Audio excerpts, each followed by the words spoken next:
Hello, everyone, and welcome to Daily English Dose. Today, I'm going to tell you an inspiring and touching story about Alex who overcame his biggest internal barriers and maximized his potential. Have you ever felt like you have potential or passion in something, but you just can't seem to get started? Or perhaps you've held back from taking a step due to fear of criticism or making mistakes.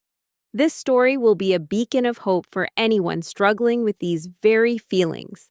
You'll see how it's possible to find your own voice, step out of your comfort zone, and progress step by step on this journey. Let's embark on Alex's transformation journey together. Our story is about Alex, a 24-year-old ambitious journalism student with a sharp mind and a dream of becoming an international investigative reporter. He devoured foreign news, spent hours researching global events, and his articles in the university paper were always insightful and well received. He had an unparalleled knack for digging deep, connecting dots, and uncovering the truth. His professors admired his dedication and his unique perspective. However, there was one major hurdle preventing him from reaching his dream: his struggle with spoken English. Despite being excellent at reading and writing, his listening comprehension was a constant challenge, and speaking made him incredibly anxious. He often missed crucial details in English interviews or lectures, and the thought of conducting one-on-one interviews with non-native speakers, let alone native ones, made his stomach churn. He felt like a detective with all the clues, but no way to articulate the final solution. One crisp autumn afternoon, a rare opportunity arose. A renowned international investigative journalist, Ms. Eleanor Vance, known for her groundbreaking work on global human rights issues, was coming to their university for a specialized workshop. The workshop was highly competitive, and only a handful of students would be selected to assist her on a small, real-world research project for a week. The catch? The entire workshop and project would be conducted exclusively in English, requiring strong listening and speaking skills. Alex, despite his apprehension, knew this was his chance. He applied, showcasing his meticulous research portfolio. To his astonishment, he was selected. His excitement was quickly overshadowed by dread when he learned his primary task: transcribing complex, rapidly spoken English audio recordings from interviews Ms. Vance had conducted abroad. He also had to assist in follow-up calls. In the first briefing session, Ms. Vance spoke at a blistering pace, her words a rapid-fire stream of information. Alex desperately tried to keep up, his pen scribbling furiously, but his mind raced, unable to process the speed. He caught fragments, but the overall meaning eluded him. He felt a wave of despair. "How will I ever transcribe these?" he thought, looking at the pile of audio files.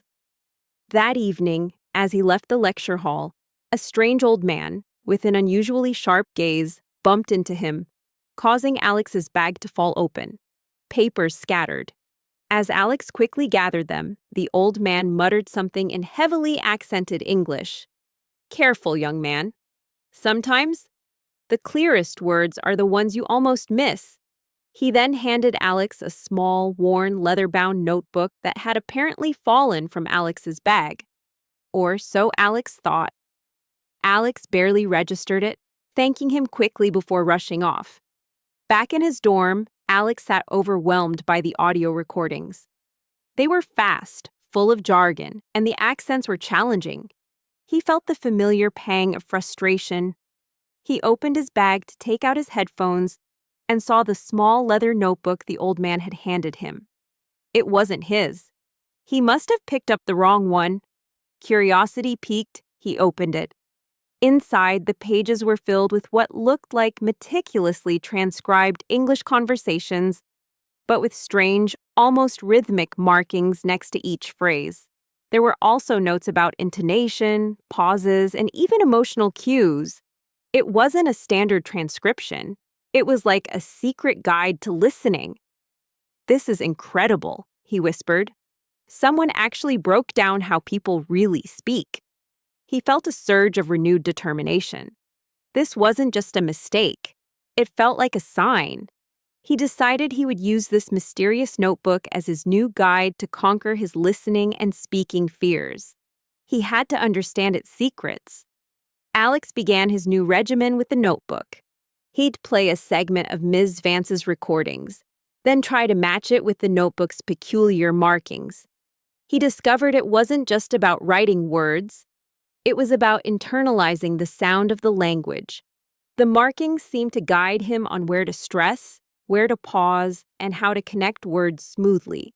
He started diligently practicing shadowing, repeating phrases right after the speaker, mimicking not just the words but the exact rhythm and intonation indicated in the notebook. His voice often sounded clumsy at first, but he pushed through, driven by the urgency of the workshop and the intrigue of the mysterious guide. He also found that the notebook had small, handwritten notes at the bottom of some pages, almost like riddles. Listen for the echo. The truth lies between the lines. The silence speaks volumes. These cryptic messages spurred him on, turning his language practice into a detective game. He even started carrying the notebook everywhere, reviewing its unique system during meal breaks or on the bus. He noticed small improvements almost daily. He could suddenly pick out words he'd missed before. His ear was getting tuned. He also discovered that by imitating the speakers exactly, his own speaking became more natural, less hesitant. He felt like he was slowly becoming a silent translator himself, decoding the nuances of spoken English. Weeks passed. Alex's command of spoken English soared. His listening comprehension, once his greatest weakness, had sharpened dramatically. He was now able to transcribe Ms. Vance's complex interviews with surprising accuracy, even catching subtle emotional cues and hesitations. His contributions to the project meetings were becoming more confident, his questions more incisive. He was no longer just the brilliant researcher. He was becoming the confident communicator he always dreamed of being. His colleagues and Miss Vance herself noticed the remarkable transformation. He felt a newfound confidence not just in his English, but in his ability to tackle any challenge. He often wondered about the old man and the notebook, feeling a strange sense of gratitude. The final presentation of the workshop arrived. Alex was assigned to present the most crucial findings of their research to a panel of international experts and university faculty. His heart was pounding, but this time it was with anticipation, not dread. He stepped to the podium, the familiar leather notebook discreetly tucked in his pocket. As he began to speak, his voice was clear, his delivery fluent, and his arguments compelling. He presented complex data with ease, making eye contact and answering questions confidently. The audience was captivated. When he finished, the room erupted in applause.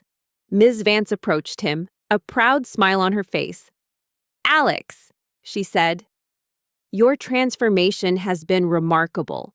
You've not only excelled in this project, but have truly found your voice." Just then, Alex noticed someone in the back row. It was the old man who had given him the notebook. He gave Alex a subtle nod and a knowing smile, then quietly slipped out. Alex felt a chill, a realization. The notebook wasn't given by mistake. It was a deliberate act, a guiding hand. He was overwhelmed with gratitude and a renewed sense of purpose. Alex's story shows us that our biggest obstacles are often those we create in our own minds. Although it appears to be a fear of public speaking, or in Alex's case, English fluency, this story is actually a metaphor for overcoming any kind of personal barrier. By starting with small, consistent steps, embracing our mistakes, and practicing continuously, we can push our limits and create incredible changes. Perhaps you also have an obstacle you want to overcome. Just like Alex, maybe you want to learn a language, pick up a new hobby, or advance in your career. So, what will be your first step? Gather your courage and take that first step. If you enjoyed this video, leave a like and don't forget to subscribe to the channel. Drop a comment below. I'd really love to hear what you think. Remember, consistent listening, confident speaking,